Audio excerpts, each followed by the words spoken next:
Es bien conocido que el tequila, bebida que se ha convertido en símbolo de la mexicanidad, tiene su origen en el sincretismo tecnológico y cultural de dos mundos, el europeo y el México prehispánico.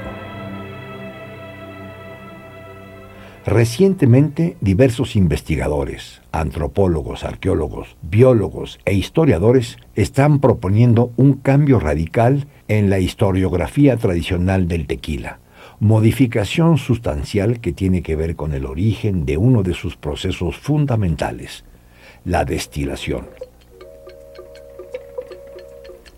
Descubrimientos arqueológicos en el estado de Tlaxcala, comparaciones etnográficas en la Sierra Huichola, experimentos con antiguas herramientas de destilación en Colima y el seguimiento de la tecnología de destilación asiática en el sur y en la costa de Jalisco ponen en el escenario la controversia sobre dos cuestiones fundamentales. ¿Existió tecnología de destilación prehispánica? ¿Cómo se dio la introducción de los sistemas de destilación árabe y asiático en el Nuevo Mundo?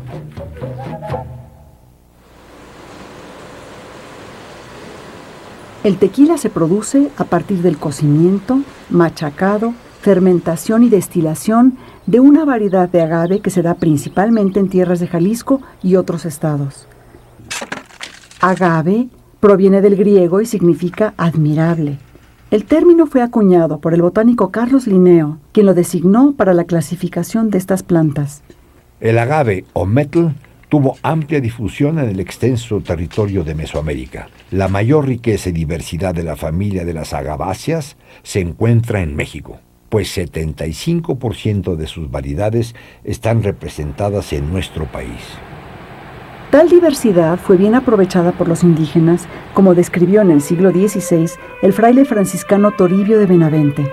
Sácase de aquellas pencas hilo para coser, también se hacen cordeles y sogas, maromas, cinchas y jáquimas. Sacan también de él vestido y calzado, alpargates como los de Andalucía, y hacen mantas y capas, todo de este metl o maguey. Fueron numerosos los cronistas coloniales que describen las múltiples cualidades de los agaves, como Fray Francisco Jiménez, quien admirado elogia sus cualidades para la vida. Con esta planta sola parece que bastara a proveer de todas las cosas necesarias a la vida humana, que casi son innumerables los provechos y vitalidades que de ella se sacan. El célebre naturalista Francisco Hernández, en la expedición que le encomendó el monarca español Felipe II en la década de 1570, describe los usos de los agaves en la farmacopea prehispánica. El mismo zumo provoca los meses de las mujeres, ablanda el vientre, mueve la orina, purifica los riñones y la vejiga, quiebra las piedras, limpia las vías de la orina. Tomando una hoja de este mismo maguey y puesta a asar al fuego y exprimiéndolo en una escudilla y añadiéndole un poco de salitre, muy molido, y con esta mistura vendando las señales de las heridas frescas, quita las señales con mucha facilidad. El agave también era utilizado en actividades religiosas al originar bebidas alcohólicas de carácter ritual. El pulque fue el más ampliamente difundido en Mesoamérica. A diferencia del agave que se utiliza para la producción de tequila, el pulque utiliza una variedad conocida como maguey, agave pulquero o agave oaxaqueño, más grande y carnoso, de hojas suculentas, anchas y de color verdoso. En el Códice Magliabechi se puede observar el proceso de producción del pulque. Se cortan algunas hojas para descubrir el corazón o centro de la planta. Se raspa con un ocastle o navaja de obsidiana, fluyendo un néctar de color blancuzco llamado aguamiel, que posteriormente se deja fermentar. Fray Bernardino de Sahagún describe que el pulque era utilizado en gran variedad de rituales por los grupos nahuas del centro de México y menciona a Tezcatzoncatl como uno de los dioses del pulque.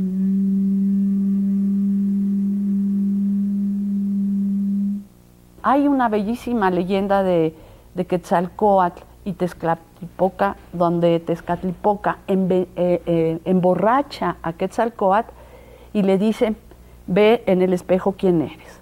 O sea que el emborrachamiento y el ritual iban muy ligados. Era una cosa que solamente gente de la élite podía consumir. En tierras jaliscienses, en el área alrededor del volcán de Tequila, cuna de la bebida del mismo nombre, en profundas tumbas de Tiro se han descubierto estatuas de barro y escenas que evidencian el consumo del pulque y otras bebidas rituales.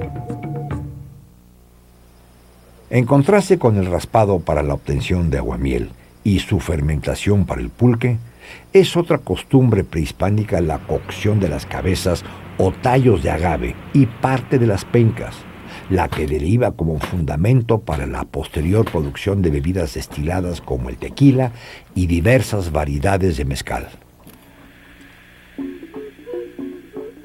La costumbre de comer cabezas y pencas de agave cocidas es milenaria. La evidencia más remota tiene 11,000 años de antigüedad.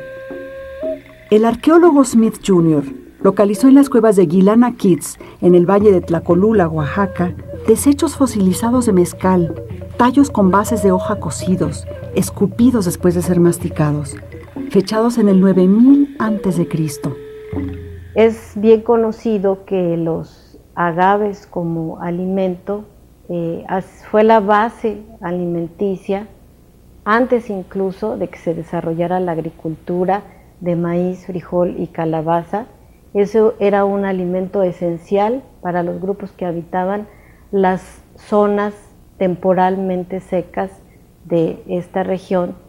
La importancia de los agaves para los indígenas continuó siendo vital hasta inicios de la colonia, hasta tal punto que para pacificar a los indígenas alzados en la rebelión de la Nueva Galicia, se los destruyeron como un castigo ejemplar. Hay que considerar la relación de Francisco Sandoval Acazitli, que es un cacique chalca, que viene con don Antonio de Mendoza a sofocar la rebelión del Mistón en 1541. Es la única relación de un indígena frente a las relaciones de los conquistadores sobre cómo sofocan el levantamiento. La particularidad del relato de Acazitli es que se refiere a cómo les vienen destruyendo sus mezcales y sus mezquites a los vencidos conforme avanzan, ¿sí? Y Acazitli dice que esa noche después de la rendición todos los vencidos y los vencedores bailaron y comieron pencas de mezcal cocidas en barbacoa. Esta tradición arcaica se puede observar en la cerámica prehispánica y pervive en las costumbres regionales del Valle de Tequila. Hoy en día, todavía se le pueden encontrar en puestos de carretera, así como en mercados regionales. Otras líneas de investigación también revelan evidencias milenarias de técnicas agrícolas y domesticación de diversos géneros de agave. En la región Valles de Jalisco, en los alrededores del volcán de Tequila, como en casi todo el occidente mexicano, se han encontrado innumerables tumbas de tiro. El tiro o túnel vertical conduce a cámaras mortuorias, en donde se celebraban complejos rituales funerarios con ofrendas, como estas estatuas y figurillas de barro que muestran diversos personajes en actividades rituales o de la vida cotidiana. La figura de un hombre con una coa prehispánica presenta notables similitudes con técnicas agrícolas actuales para la explotación de agaves. De igual forma, otras figuras de Colima presentan escenas de recolección de la cabeza o tallo de la planta, ya despojada de sus hojas.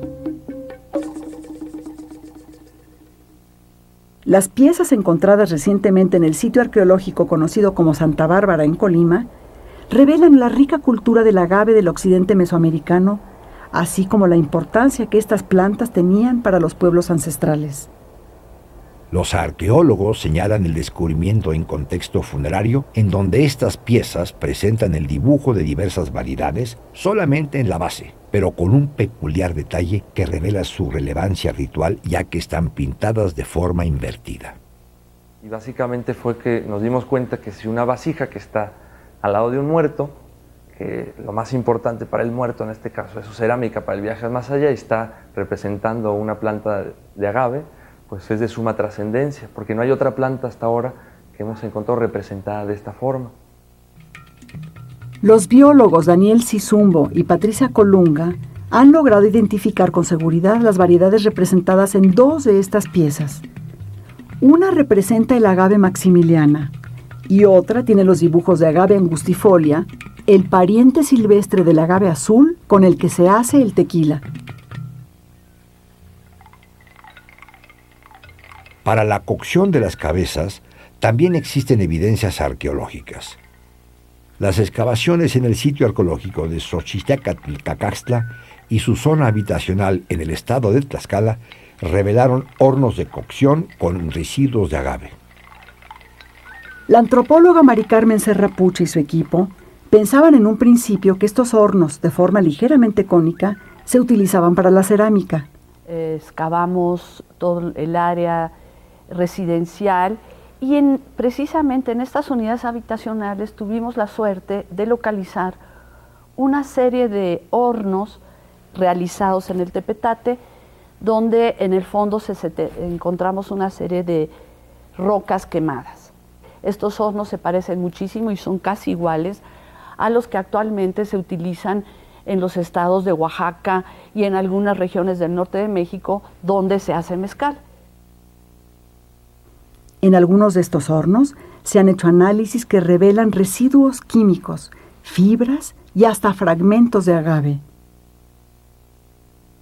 En el recientemente descubierto sitio Potrero de Arriba, en Colima, podemos observar la configuración típica de estos hornos. El pozo de forma cónica invertida, con un diámetro de 1,40 m por 80 centímetros de alto, con las paredes recubiertas de piedra. Por sus dimensiones y los restos de casas a escasos metros del horno, se infiere su uso doméstico. Este horno se encuentra a escasos 800 metros del sitio donde se encontraron las piezas con las estampas de agave, por lo que se infiere su posible uso para alimentos y cocción de mezcales. Una de las evidencias más relevantes en el Valle de Colima es justamente la encontramos en el sitio arqueológico de La Campana, en donde la arqueóloga Ana María Jarquín encuentra una estructura muy relevante, de dimensiones bastante grandes y directamente asociadas. Se encuentran 11 estructuras de combustión. 2 de ellas las excava y en una de ellas es muy clara la evidencia de ceniza. Están los análisis preliminares para tratar de comprobar si realmente se utilizó la quema o combustión de alguna planta o en este caso de agaves. En la Sierra de Tequila, hasta hace escasos 40 años, aún se utilizaban este tipo de hornos para la producción de tequila. Don Maximiliano recuerda el sitio donde estaba el horno de subsuelo, que era el que utilizaba su abuelo, y describe vívidamente los recuerdos de su infancia y de cómo trabajaban en él para la cocción de las cabezas de agave. Pues nosotros lo nombrábamos por horno donde le ponían un ademado de piedra alrededor para que agarrara calor, y con pura leña verde, para que la leña verde da un fuego muy duro, ¿verdad? Y ya encima de la leña le echaban piedra para que agarrara calor, piedra de esa tesonta que no revienta, ¿verdad? y ya encima de la piedra le echaban barro para que el mezcal, el agave no se quemara, ¿verdad? Este horno se encuentra tapado y se debe rescatar con procedimientos arqueológicos adecuados.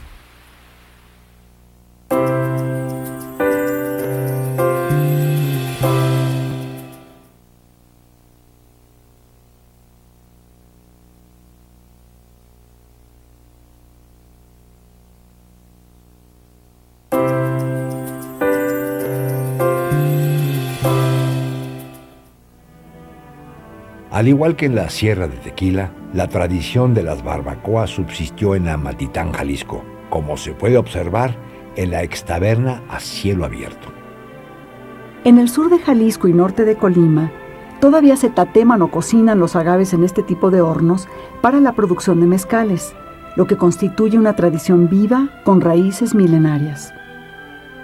En la taberna de Macario, en Zapotitlán de Vadillo, Jalisco, se observa el recubrimiento de piedras en las paredes del horno, a la usanza de la tradición prehispánica. El horno lleva abajo leña, encima la piedra. Y ya que está la piedra ya roja, es que en el día se ve ceniza. Ya que está toda la piedra ceniza, ya se echa el mezcal, se tapa con gabás encima de una lona y más encima de la piedra, unos 3 días, 4 días y ya está cocido. En la taberna de los Juárez se observan alrededor del horno las piedras volcánicas expuestas al fuego y que se colocan en capas entre las cabezas para someterlas a un calor constante. Las dimensiones de este horno son mayores, ya que aproximadamente 6 familias hacen uso de él. Mucho más antigua, la taberna de Tajipo, ubicada en el municipio de Tolimán, Jalisco, a un costado del caudaloso río Armería, cuenta con más de 10 hornos de cocimiento de subsuelo, 8 de ellos actualmente en uso. 2 de ellos son de la etapa colonial, en una época donde el cauce del río cubría la mayor parte de la taberna actual. Para el caso de la molienda prehispánica de cabezas de agaves, esta pudo realizarse con troncos o piedras, aplastándolas contra pisos de piedra o metates. En la comunidad del Olvido, en la sierra ubicada al norte del municipio de Tequila, en la antigua taberna de los Encinos, hay vestigios de una estructura que pudo utilizarse para apisonar o moler las cabezas de agave, de influencia claramente precolombina. Al triturar las cabezas, se obtenían las mieles de agave, para posteriormente llevarlas a fermentar en pozos bajo tierra, ubicados en esta taberna, probablemente operada por indígenas en la etapa colonial. El pisón era un madero que abajo tenía una cosa como una plancha donde le pisoneaban para moler los agaves, las piñas, y una vez estando cocidas las piñas, pues ahí las machacaban y de ahí pasaban al fermento.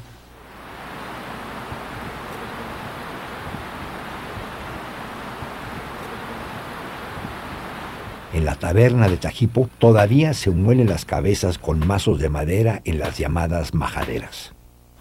Las estructuras labradas en piedra están diseñadas para colocar las cabezas, macerarlas con el mazo y con un bajante labrado en la misma piedra, recolectar y guiar las mieles de agave hasta los pozos donde habrán de fermentarse. Diversos autores mencionan que hay evidencias suficientes para proponer la existencia de bebidas fermentadas a partir de cabezas de agave cocidas. Una de las fuentes más antiguas que se citan es la de Guillermo de Santa María. Este es un agustino que viene también con Mendoza al sofocamiento de la rebelión. Este fraile tiene un texto que conocemos como la Guerra Chichimeca, y él hace una descripción de los grupos chichimecas y los señala como muy borrachos. Dice que hacen vino de maguey, de tuna y de mezquite. No se sabe qué instrumento específico utilizaban los habitantes prehispánicos para fermentar las bebidas de agave, pudiendo ser grandes ollas de barro, como en el caso del tejuino y el pulque. Sin embargo, a principios de la etapa colonial, Los indígenas utilizaban pozos de fermentación bajo tierra labrados en tepetate.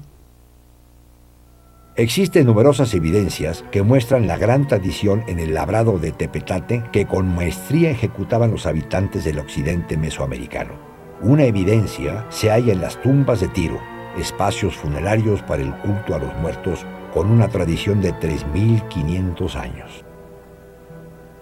En la tumba de Tzatlán, descubierta por Corona Núñez en 1958, se observa el tiro o ingreso vertical de 19 metros de profundidad y 3 recámaras funerarias de 3 metros de altura, 4 de ancho y 5 de largo.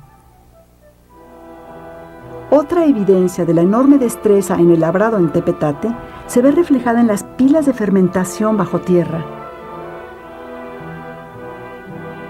La taberna ubicada en el potrero Los Encinos, a escasos 500 metros del olvido, presenta varias tinas de fermentación de subsuelo de forma esférica, con capacidades hasta de 1000 litros. Al rescatar los restos arqueológicos, se encontraron una punta de flecha de obsidiana de buena factura, así como 2 hachas de piedra con las que probablemente se labraron las tinas. En la abandonada taberna de Los Ocotes, hasta hace escasos 35 años, continuaba viva la tradición de fermentar jugo de agave en las pipas, nombre con el que conocen localmente a las tinas de subsuelo. También en la Sierra de Tequila son numerosas las tabernas que presentan vestigios de estas pilas de fermentación de influencia indígena. Muchas se encuentran perdidas en los bordes de los ríos, con las inevitables muestras del paso del tiempo. Aterradas, inundadas, ocultan su pasado como instrumentos de fermentación del vino mezcal. Se les puede encontrar en los ríos y arroyos tributarios del Santiago, en cañadas y en lo profundo de la barranca. En la extaberna a cielo abierto también se observan hasta 43 tinas en una mesa de fermentación labrada en tepetate, en un corte más industrial. La fábrica está asentada en un peñón de ese material, que fue desbastado y aplanado para formar una gran mesa en la que se fueron labrando las tinas para fermentar el jugo del mezcal. Algunas de esas tinas tienen formas semicilíndricas y otras esféricas, con muescas como escalones, ya que el jugo se batía por un sujeto que se introducía en ellas.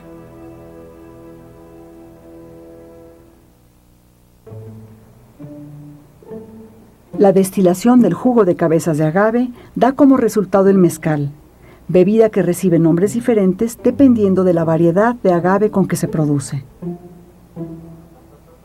Pero la bebida más emblemática de México es la que se produce a través de la destilación de jugos fermentados de una variedad conocida como agave azul tequilana Weber, el tequila.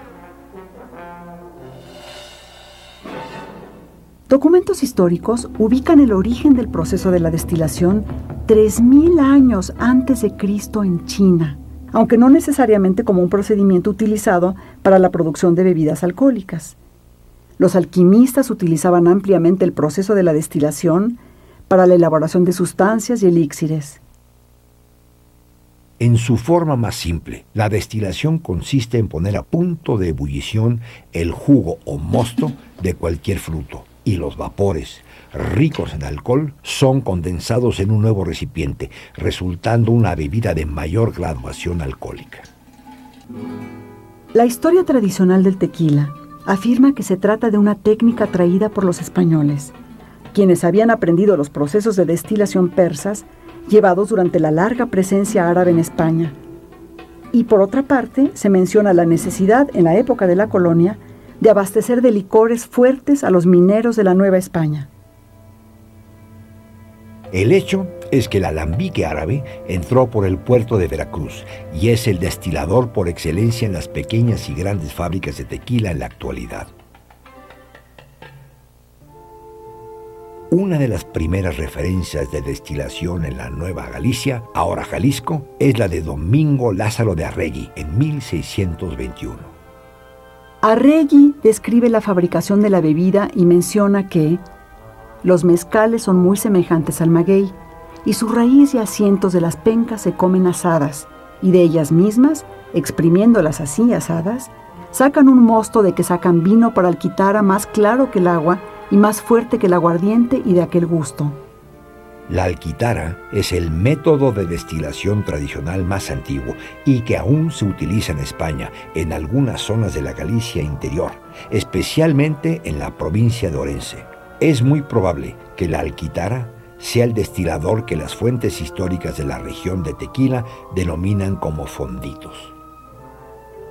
Los fonditos son fáciles de transportar y se les menciona también en testamentos como parte de los bienes que se heredan, por lo que es de suponer eran objetos de gran valor.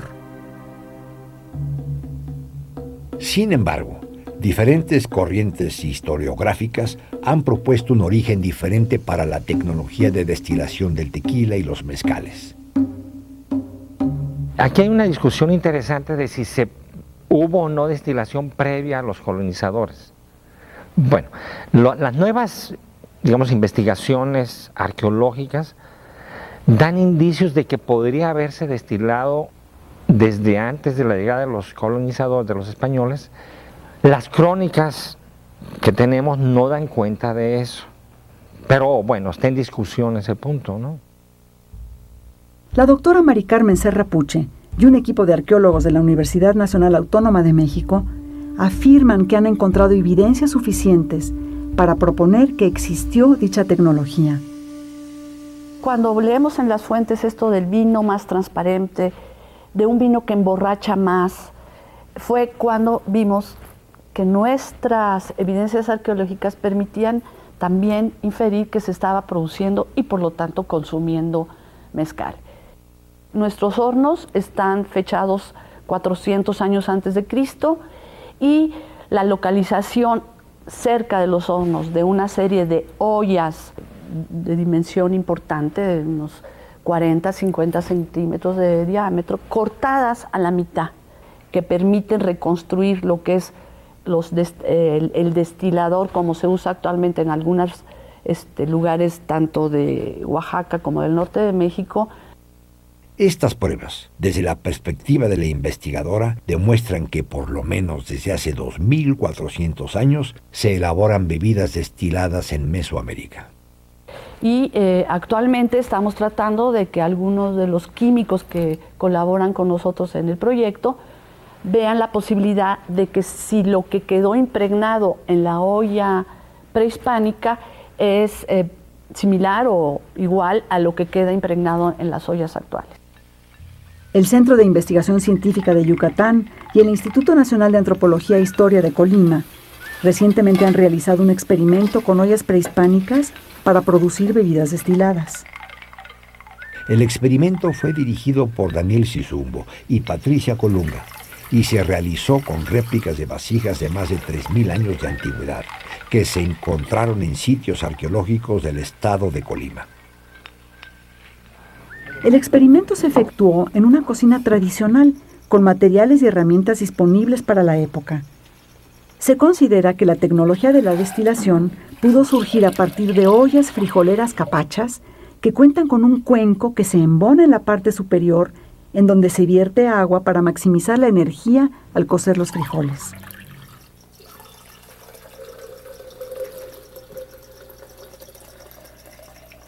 Se instaló un recipiente receptor al interior de la vasija tipo trífida a fin de recolectar las gotas del destilado.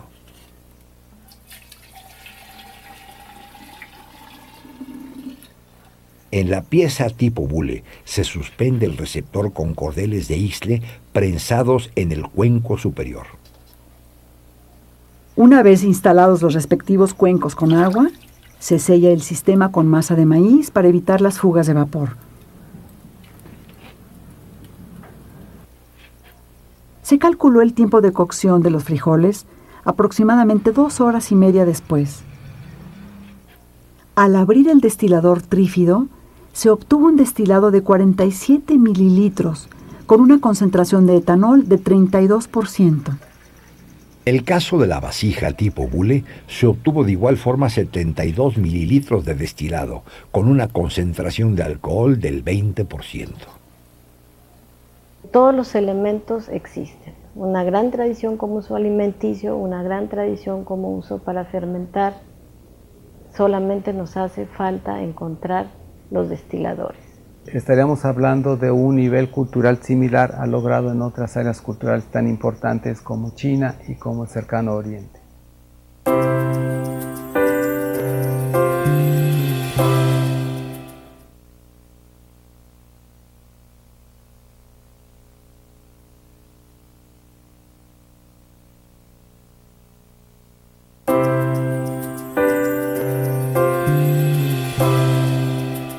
Uno de los primeros en mencionar la posibilidad de la destilación prehispánica fue el antropólogo noruego Carl Lumholtz, quien entre 1894 y 1898 realizó una expedición entre indígenas huicholes y coras de la Sierra Madre Occidental. Lumholtz registró en sus apuntes e ilustraciones un instrumento huichol de destilación sumamente rústico. En sus investigaciones, la doctora Serra Puche ha recorrido todo México y parte de Centroamérica en la búsqueda de destilerías de mezcal que lo produzcan con métodos artesanales. Como resultado del proyecto arqueológico, iniciamos, como comentaba, un proyecto que le hemos llamado la Ruta del Mezcal. Recorrimos desde Casas Grandes hasta incluso Nicaragua, buscando los lugares que actualmente hacen mezcal de manera artesanal. En su viaje por Guadalupe-Ocotán, Nayarit, la doctora pudo documentar un sistema de destilación huichol sumamente rústico, así como todo el proceso que utilizan para la producción de mezcal. El horno está en el patio, es igual una oquedad excavada en el piso con las piedras, cómo colocó las piñas del agave, cómo la quemó durante varios días, cubriéndola con tierra.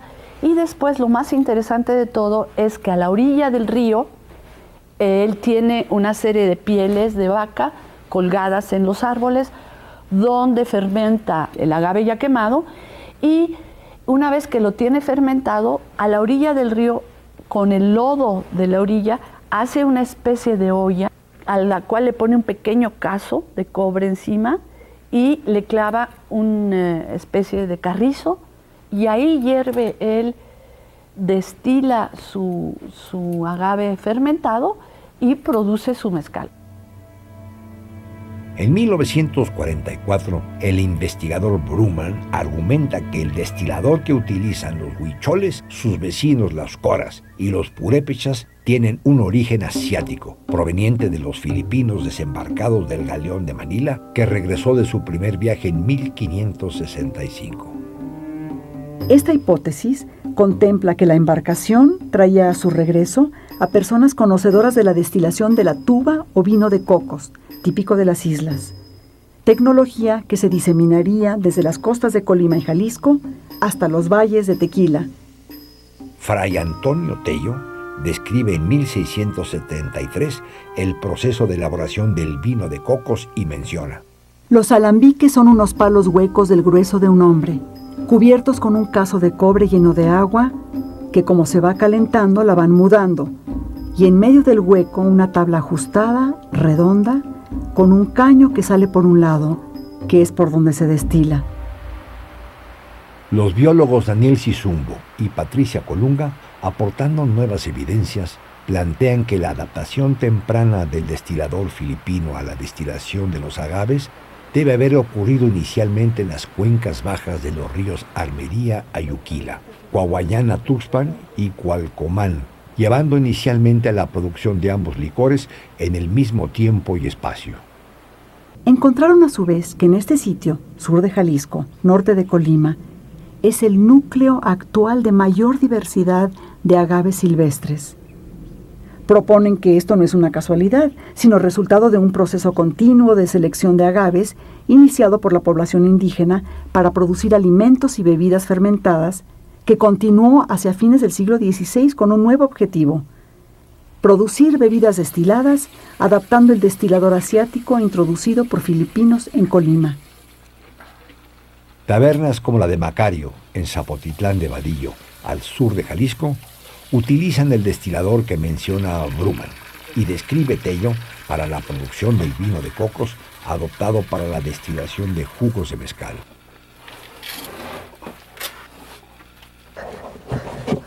Ahí está. Pues el vapor aquí se condensa, aquí cae y ya sale, aquí tiene el salidero para afuera. La especialista del paisaje agavero, Ana Valenzuela Zapata, contempla una teoría donde múltiples tecnologías de destilación, árabes y asiáticas, arriban por los puertos mexicanos. En sus trabajos de investigación, compara un destilador originario de la costa oriental de China, denominado Kabutogama Chiqui, con destiladores dedicados para la producción de raicilla en lugares cercanos a la costa norte y sierra occidente de Jalisco. Bueno, el Kabutogama Chiqui es uno de los aparatos que hay en Asia, específicamente en Japón, que es muy cercano a los destiladores mexicanos de influencia asiática. En su forma más primitiva, el Kabutogama Chiqui presenta una torre de destilación que puede ser de diversos materiales. Un enfriador de metal por el cual se hace circular agua para condensar los vapores al contacto con la superficie fría. Y una cuchara o receptor de líquido condensado que conduce el líquido hacia el exterior para depositarlo en un nuevo recipiente. Esas serían, yo creo, las partes claves similares entre los destiladores del tuito o de raicilla o de mezcal en Jalisco y el Kabutogama Chiqui. El horno y el aparato destilador de raicilla producida en el Tuito, municipio de Cabo Corrientes, Jalisco, presenta un extraordinario parecido con la tradición japonesa del shoshu, sobre todo el destilador, compuesto por una torre de madera sobre la que hay un enfriador de metal. Bruman mencionaba que la introducción del proceso de destilación fue tan temprana, el producto de la destilación tan atractiva para los nativos y los destiladores, una vez vistos, tan fáciles de elaborar a partir de los materiales nativos, que el vino mezcal pronto fue visto casi en todas partes. Por lo que se difundió hacia las estribaciones de los volcanes y posteriormente a toda la región occidental, dando origen a una amplia variedad de mezcales, entre ellos el tequila.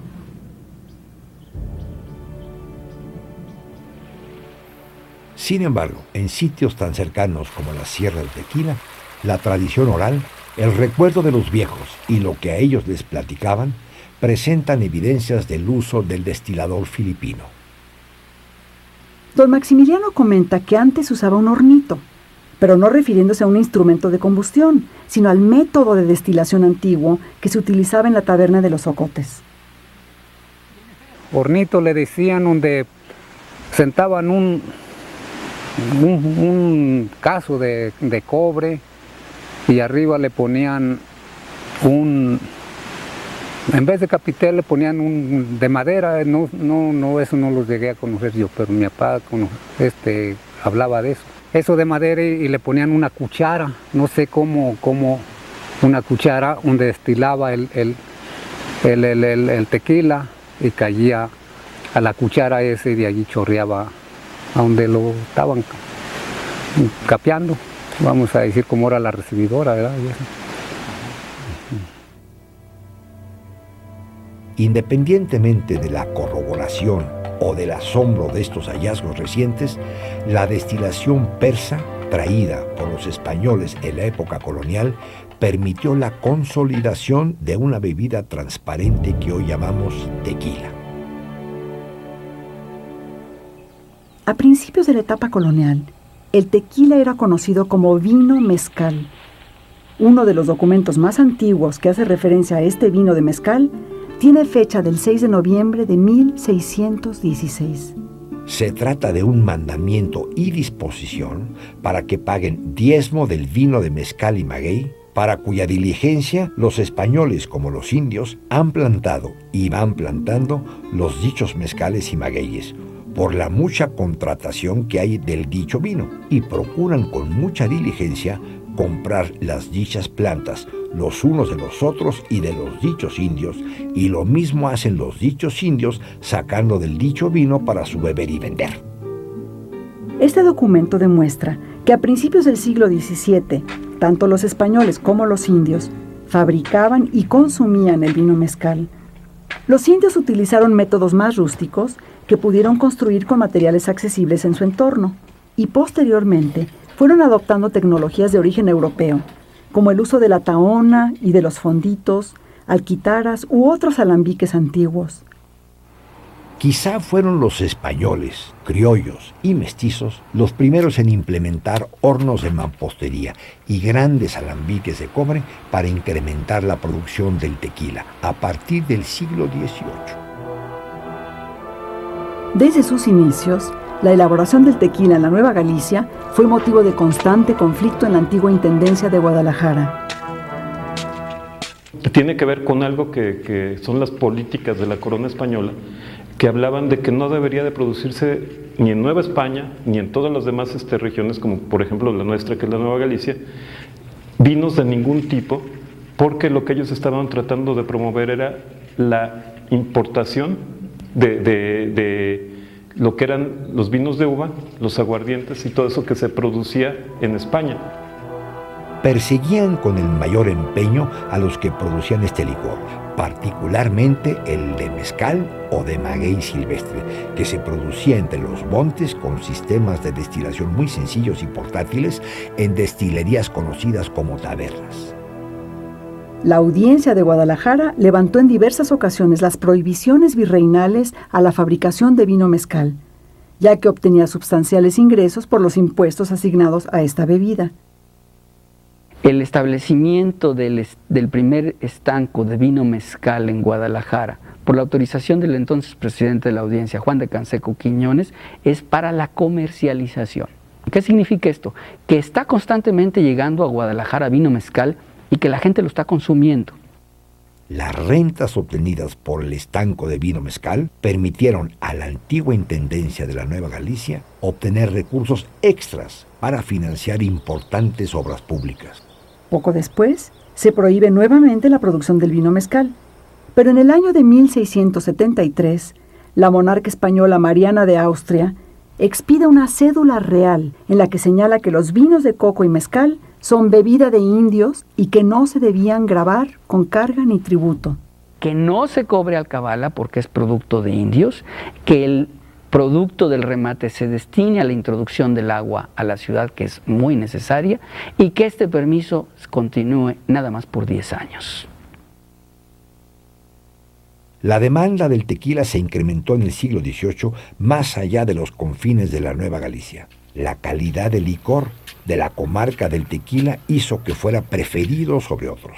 Las ferias religiosas y la explotación en el Real de Bolaños y otras zonas mineras en el norte del país contribuyeron a su difusión. La histórica selección del agave azul dio una calidad superior al vino mezcal de tequila. En un principio se hacía con agaves silvestres de 6 o 7 variedades de agaves afines, pero el crecimiento de la demanda de la bebida forzó la selección y el cultivo masivo del agave azul tequilana Weber, por su mejor adaptación, capacidad reproductiva y por la mejor calidad del destilado. El agave azul se cosecha hasta que está sazón, tiempo en que la planta posee la mayor cantidad y calidad de azúcares necesarios para los procesos de fermentación y destilación. Para este efecto, los agaveros e industriales analizan los grados Brix de la piña, lo que garantiza los azúcares reproductores necesarios para un destilado de calidad. El tequila blanco 100% de agave es un producto de 10 años de maduración, todos por efecto de la sabiduría de la naturaleza. En los procesos de destilación, ya sean industriales o tradicionales, estriba parte del secreto del sabor del tequila. Los alambiques de cobre aportan elementos inocuos para el consumo humano, que brindan un agradable sabor cobrizo. Los primeros alcoholes que se evaporan se llaman cabezas y son desechados. Posteriormente viene el cuerpo u ordinario y finalmente las colas. La correcta eliminación de cabezas y colas es parte de los conocimientos que guarda celosamente cada maestro tequilero y de ahí derivan, entre otros procesos, los diferentes aromas y sabores de cada tequila. Los catadores profesionales evalúan las características del tequila de acuerdo a su tipo en copa Riedel número 8. En el catado lo que se hace es determinar a través de los sentidos las características de un tequila. Entonces nosotros lo que hacemos es probar el tequila y determinar qué sensación la lengua percibe a la hora de que lo probamos. Esa es una parte de lo que es el catado. Otra, que es la parte del olfato, bueno, determinamos ahí qué cantidad de aromas puede tener un tequila. El tequila blanco presenta un color cristalino con matices plateados que se caracteriza por su transparencia, limpieza y brillo. El cuerpo se revela en la untuosidad del cristal, formando piernas y lágrimas que descienden lentamente al ladear la copa. La generación de aromas y sabores es diferente en cada tequila de acuerdo a su añejamiento. Para esta etapa se pueden utilizar barricas o pipones de roble o encino. Las barricas pueden ser nuevas o haber sido utilizadas con anterioridad para la elaboración de bourbon, whisky, coñac, jerez o vino. Se sabe que en estos casos las barricas aportan sabores al tequila con estos matices, ya que la madera es un ser vivo y adquiere los aromas de aquello que previamente almacena. Las maderas son tatemadas, se les prende fuego por dentro antes de almacenar el tequila para que se facilite el intercambio de taninos, almidones y humedad de la madera. La liberación del tequila 100% agave como producto terminado consta de 2 etapas fundamentales. La primera etapa, que corresponde a la evaluación de los parámetros físico-químicos para asegurar el cumplimiento del tequila con la norma oficial mexicana, y la segunda etapa corresponde a la evaluación sensorial, donde el producto es evaluado por un panel de catadores con el que cuenta la compañía, los cuales se encargan de ver que el producto corresponda al perfil que nosotros ya tenemos establecido para cada una de las diferentes marcas con las que contamos. Revisa que tenga el color adecuado, que tenga el matiz que debe tener el producto, que las notas aromáticas que tiene el producto y el sabor correspondan con lo que ellos tienen ya predeterminado como perfil del producto terminado. El tequila se divide en 5 productos diferentes de acuerdo a su maduración o añejamiento. El blanco es el que se obtiene después de la destilación y presenta el color transparente característico con matices plateados. El tequila joven resulta de la mezcla del tequila blanco y tequila reposado o añejo. El reposado permanece un lapso mínimo de 2 meses hasta menos de 1 año en las barricas. Es más suave que el blanco, tiene un color dorado tenue hasta un ámbar claro y su sabor tiene un dejo de madera. El añejo se madura por lo menos 1 año en barricas de roble blanco. El color va de un dorado fuerte a un ámbar oscuro y su sabor está fuertemente impregnado con la madera. El extra añejo, producto susceptible de ser abocado, es sujeto a un proceso de maduración de por lo menos 3 años. El tequila solo se puede producir en un territorio determinado por diversas características meteorológicas, de suelo, de usos y costumbres, así como de normas que garantizan su calidad y sabor. Bueno, la denominación de origen tequila es un signo distintivo de calidad de los 2 que tiene el gobierno mexicano en el Instituto Mexicano de la Propiedad Intelectual, como también son las marcas colectivas. La denominación de origen tequila, bueno, tiene un consejo verificador, que es el Consejo Regulador del Tequila, y bueno, el dueño de esta indicación geográfica, como ahora suele denominarse a las denominaciones de origen, es el gobierno mexicano.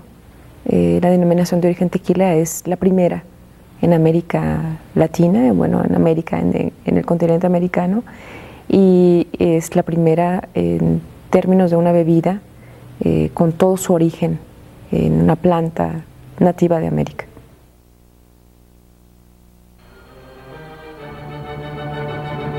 La extraordinaria calidad del tequila es fruto de esta tierra y de su gente, del arraigo ancestral de las costumbres precolombinas y del devenir de sus procesos de producción y la fusión de tecnologías de diversas latitudes. aún queda mucho por investigar sobre los orígenes de la bebida más emblemática de México. Las coincidencias de la tradición viva con los indicios de restos arqueológicos. Los análisis químicos, experimentos de destilación y las referencias históricas habrán de dar nueva luz en las interpretaciones del origen del tequila y otras bebidas destiladas del agave.